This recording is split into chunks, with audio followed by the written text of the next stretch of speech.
things that I've learned. I've learned from a lot of men of God, a lot of things. I've just been showing you the positives, things that you have to admit that TB Joshua was good at. The time that he knew how to make use of a camera publicity, it was too early. The man knows something.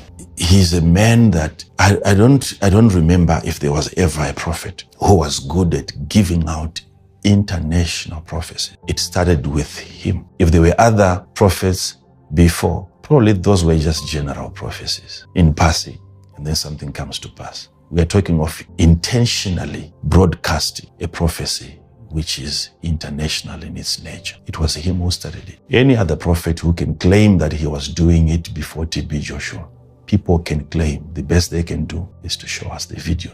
I cannot lie that I have not learned anything. He had his own style. He had his own wisdom. He had his own approach. And if you want to learn, if you are smart enough, if you are wise, you don't only learn from the wise, if you are wise. So there are so many good things that I can talk about with regards to TB Joshua. You might want to know, I've never met him.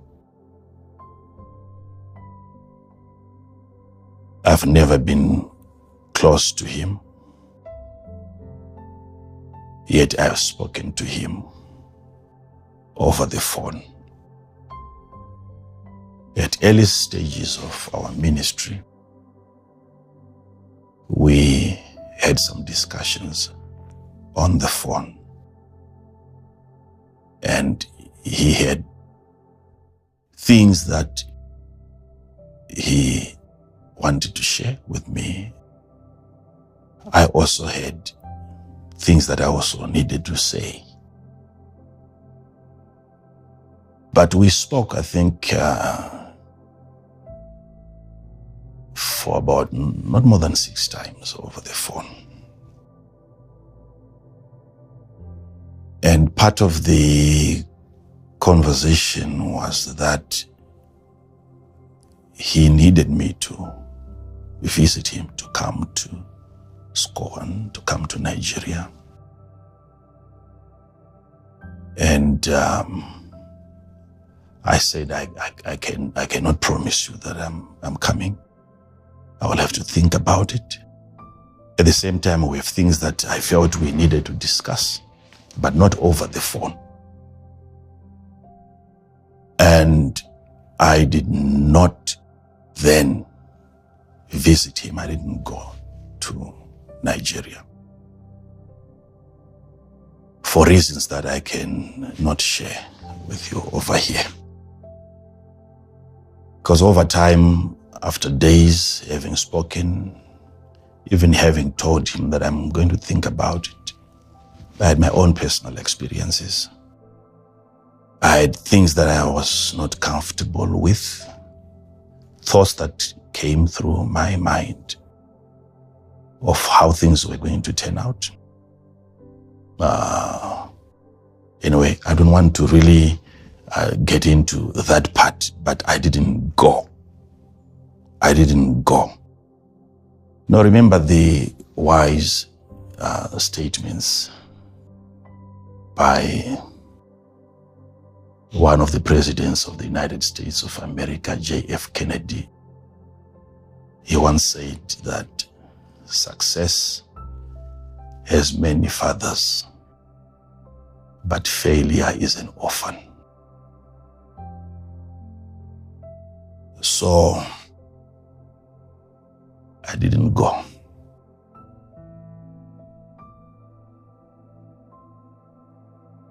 For your own information, this Koran people can prove. Because TB Joshua, I believe, in as much as people say he was not educated, he was intelligent, he was smart in his own way. And he wouldn't make a call and it's not being recorded. You wouldn't pay him a visit and cameras are not rolling. So they have my voice. I've spoken to him not more than 6 times. And in some of those conversations, of course, I address him as prophet. And I appreciated him for the many good things that he is doing, some that I'm going to mention here. So I'm going to start from there.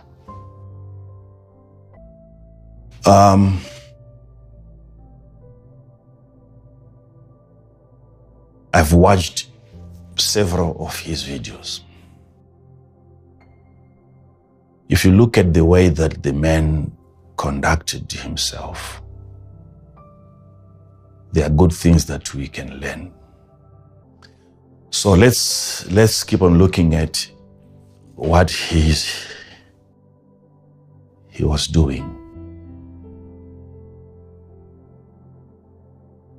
Quite a lot. Even Nigeria, even the government can attest to the contributions.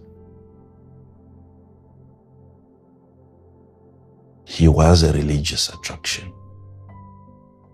He contributed to the economy of his country. The more people you have coming into your country,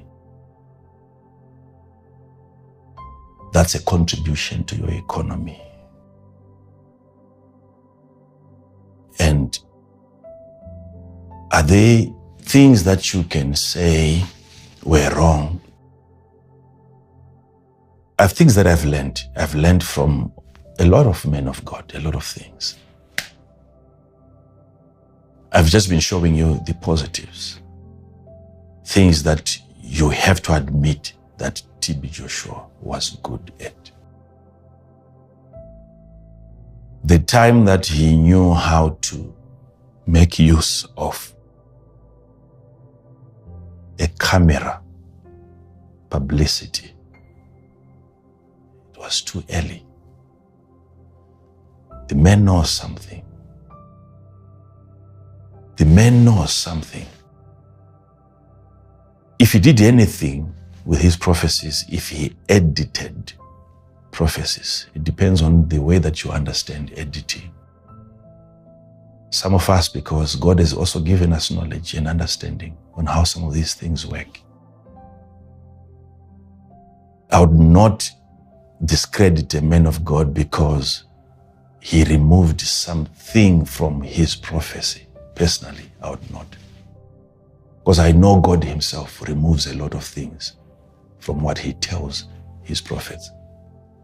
Editing starts with God. The fact that God doesn't tell you everything he knows, that's editing. He keeps certain information and he gives you a little bit. You look at what you have, you look at what he has spared, what he has kept. You know editing has already begun.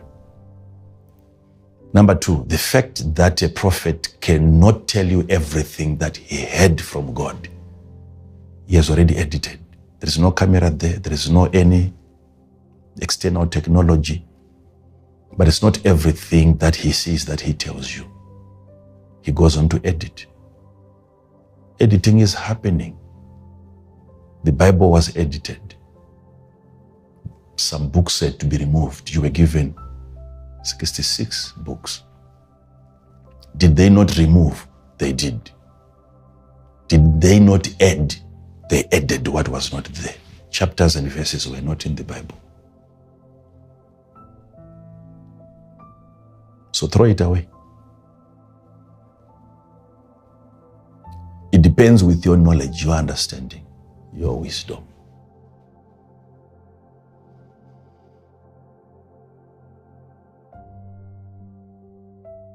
Who cannot say he never prophesied? It's not everything he prophesied that came out true. It doesn't mean it's a sign that he's not a true prophet. A lot of things can happen. Events can change.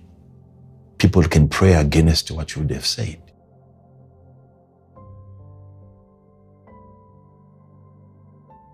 So follow this. He's a man that I don't remember if there was ever a prophet who was good at giving out international prophecies. It started with him. If there were other prophets before, probably those were just general prophecies in passing, and then something comes to pass. We are talking of intentionally broadcasting a prophecy which is international in its nature. It was him who started it. Any other prophet who can claim that he was doing it before TB Joshua, people can claim. The best they can do is to show us the videos. People talk. People talk. I know people, they backdate everything, and you wonder. It's like they were prophesying from the day they were born.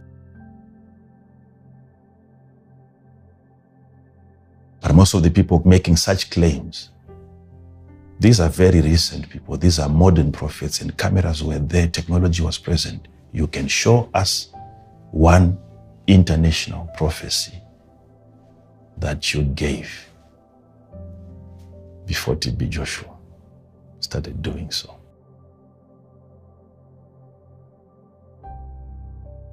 We, all of us, were not giving international prophecies. So I cannot sit here and tell you that there is nothing that I have not seen. I cannot lie that I have not learned anything. He had his own style. He had his own wisdom. He had his own approach. And if you want to learn, if you are smart enough, if you are wise, you don't only learn from the wise. If you are wise. So,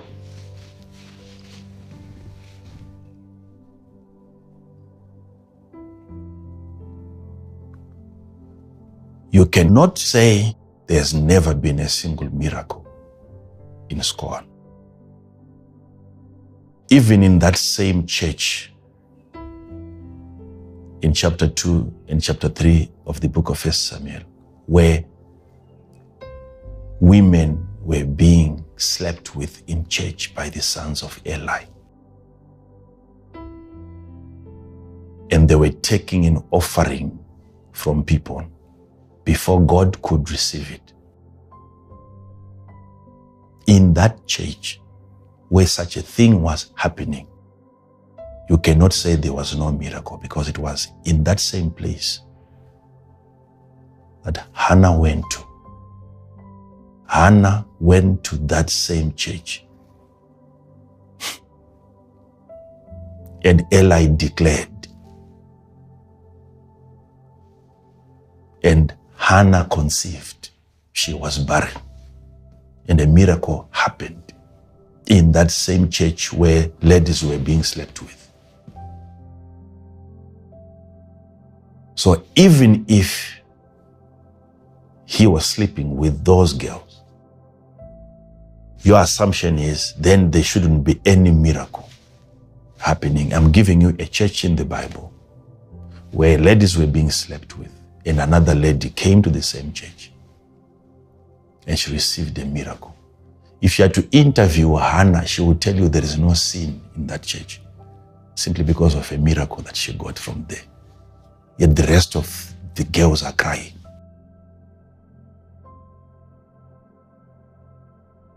So you think if a man is committing sin, he stops prophesying. You hear some of them, they say, I wonder how he would still prophesy after sleeping with me. It's like you once read a book that told you that once you sleep with a woman, you stop prophesying. I can educate you from the Bible.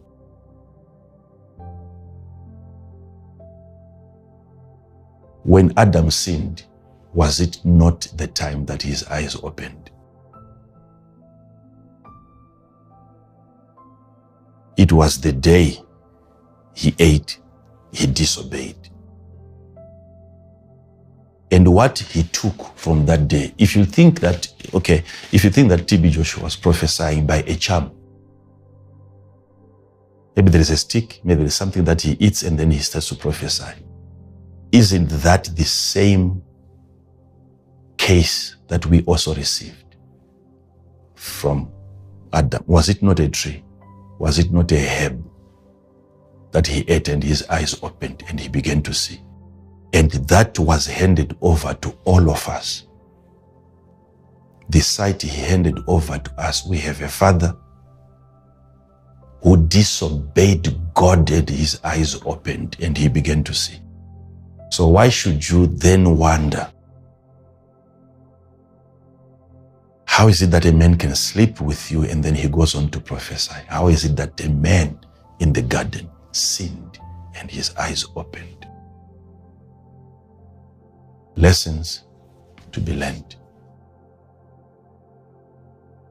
Never think that a scandal, never think that a sin can ever stop a man of God from performing miracles and from prophesying. He will still continue. I have to say that because that's what some of you use to measure. You look at the depth of the prophecy, the seriousness of the miracles, and you discredit any accusation that is raised against such a man. How can such a prophet do such a thing? Those two things don't go together. He can even be having his eyes more open because of the tree that he ate, which is forbidden. Don't measure the integrity of a man, the uprightness of a man, by the miracles that he performs. You are wrong.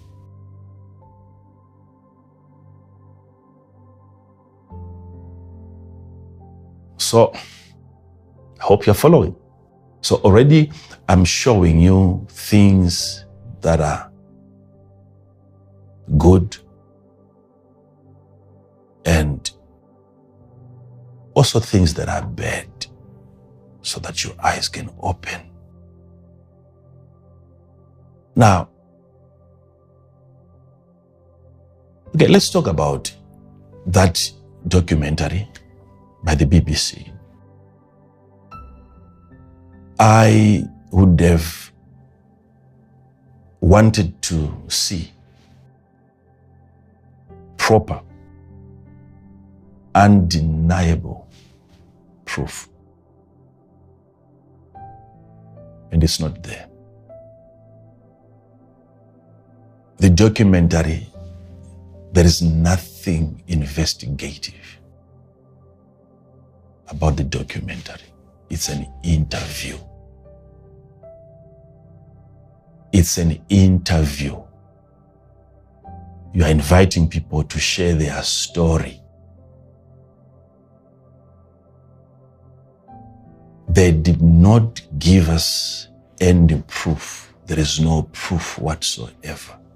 To me, crying is not enough.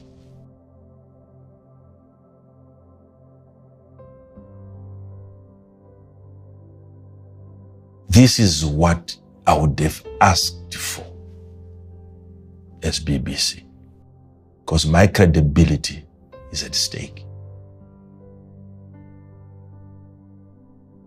Investigation should have started after the interview. If someone comes to you and he tells you this is what is happening in that facility, you have enough resources as a media house to pay SCOAN a visit. And having some of these things verified in video format and not in audio, probably that was going to be more believable. You must have ways of extracting information from the ground. You cannot hear that and you keep having certain rooms that cannot be opened, certain places, and no, people have told you something is happening there. You hide your cameras, you visit the place. Yes, these victims, there was no way that they can actually bring out any proof, any evidence. This is so that when I get to the victims, I'll also teach them their own lessons when we get to the victims. You could have done a better job. A proper investigation, even if it's a family that you're investigating, the first thing that you do is to split the family. And you interview each member of that family individually. So where are you going?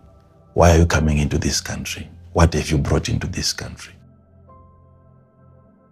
Is that your father? Is that your mother? How old is your mother? How old is your father? So is that your brother? Is that your sister? How old is she? You don't bring people together. And at the end of the documentary, you make them sit on lawn like it's a picnic.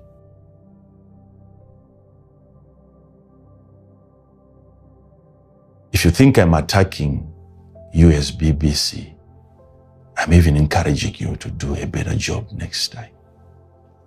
You don't want to have a person being interviewed and you hear certain words being repeated by two different people. And as much as the modus operandi can be the same, it cannot be word for word. One person comes and then she says, and he lays me on the ground with my back like a plank. And the other one comes and she says, he lays me down like a log. Those are this one and the same thing.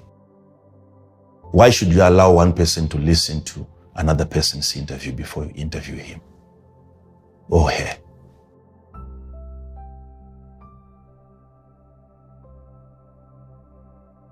That wasn't a good job. If you really wanted to destroy the church, you can do a better job than that one. You can do a much better job than that one.